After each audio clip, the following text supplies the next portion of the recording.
കല്യാണിയുടെയും ആദർശിൻ്റെയും നാളത്തെ പ്രമോ റിവ്യൂയിലേക്ക് എല്ലാവർക്കും സ്വാഗതം. അങ്ങനെ നമ്മൾ കനകയാണെങ്കിൽ നേരെ അനന്തപുരി തറവാട്ടിലേക്ക് വരുന്നുണ്ട് കേട്ടോ. ആ സമയത്ത് നമ്മൾ അബിയെ കാണുന്നുണ്ട്.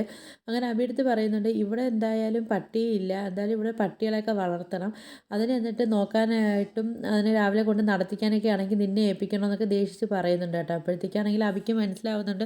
അപ്പോൾ കനകയും സത്യങ്ങളൊക്കെ അറിഞ്ഞിട്ടുണ്ടെന്നുള്ള കാര്യം നമ്മൾ അബിക്കും മനസ്സിലാവുന്നുണ്ട് കേട്ടോ. പിന്നെ ആണെങ്കിൽ നമ്മൾ അകത്തോട്ട് പോകുന്നുണ്ട് കേട്ടോ. പോയതിന് ശേഷമാണെങ്കിൽ നമ്മൾ നവ്യയെ കാണുന്നുണ്ട്. അപ്പോൾ നവ്യയാണെങ്കിൽ ഇങ്ങനെ നവ്യടുത്ത് പറയുന്നുണ്ട്, ഈ വീട്ടിൽ കുറുക്കനുണ്ടെന്നൊക്കെ ഇങ്ങനെ പറയുന്നുണ്ട് കേട്ടോ. അബിയെക്കുറിച്ചാണ് പറയുന്നത്. ആ സമയത്ത് നവ്യ പറയുന്നുണ്ട്, അത് ശരി, വീട്ടിൽ കുറുക്കനുണ്ട്, പക്ഷേ അയാളങ്ങ് ഇപ്പം ബോംബെയിലേക്ക് പോയിരിക്കുകയാണെന്ന് പറഞ്ഞിട്ട് അയാളെ മനസ്സ് ശരിയല്ലാത്തത് കൊണ്ട് അയാൾ പോയ കാര്യങ്ങൾ നടക്കത്തില്ല, എല്ലാം തോറ്റ് തുന്നമ്പാടി വരുമെന്നൊക്കെ പറയുന്ന സമയത്താണെങ്കിൽ പറയുന്നുണ്ട് കേട്ടോ. ദേഷ്യം റെഡി നവ്യ മിണ്ടാതിരുന്നോണം, നിൻ്റെ എല്ലില്ലാത്ത നാക്കും കൊണ്ട് നീ ഓരോന്ന് വിളിച്ച് പറഞ്ഞാൽ ഉണ്ടല്ലോ എന്നൊക്കെ പറയുന്നുണ്ട് കേട്ടോ.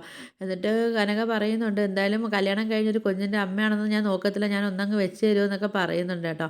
പിന്നെ കാണിക്കുന്നത് നമ്മൾ ദേവയാനിയാണെങ്കിൽ അബിയെടുത്ത് പറയുന്നുണ്ട് കേട്ടോ. അബി കനകയാണെങ്കിൽ എല്ലാ കാര്യങ്ങളും എപ്പോഴാണ് നവ്യയെടുത്ത് വിളിച്ച് പറയുന്നതെന്നൊന്നും പറയാൻ പറ്റത്തില്ല എന്നൊക്കെ ഇങ്ങനെ പറയുന്നുണ്ട് കേട്ടോ. അപ്പോൾ ഇത് കേട്ടിട്ടാണെങ്കിൽ നമ്മൾ അബിയാണെങ്കിൽ ഇങ്ങനെ ഒരു ടെൻഷനായിട്ടൊക്കെ നിൽപ്പുണ്ട് കേട്ടോ. ഇനിയിപ്പോൾ കനക വിളിച്ച് പറയുമോ, ഇനി നവ്യ സത്യങ്ങൾ അറിയുമോ എന്നൊക്കെയുള്ള ഒരു ടെൻഷനിൽ നമ്മൾ അബിയെ നിൽക്കുന്നതാണ് കാണിക്കുന്നത്. അപ്പോൾ ഇതൊക്കെയാണ് നാളത്തെ പ്രമോ റിവ്യൂ ആയിട്ട് കാണിച്ചിരിക്കുന്നത്. അപ്പോൾ നിങ്ങൾക്ക് എൻ്റെ വീഡിയോസൊക്കെ ഇഷ്ടപ്പെടുകയാണെങ്കിൽ ഒന്ന് ലൈക്ക് ചെയ്ത് ഷെയർ ചെയ്ത് സബ്സ്ക്രൈബ് ചെയ്ത് കൊള്ള ബെല്ലൈക്കൻ എനേബിൾ ചെയ്തൊന്ന് ഹൈപ്പ് ചെയ്തൊന്ന് സപ്പോർട്ട് ചെയ്യണേ.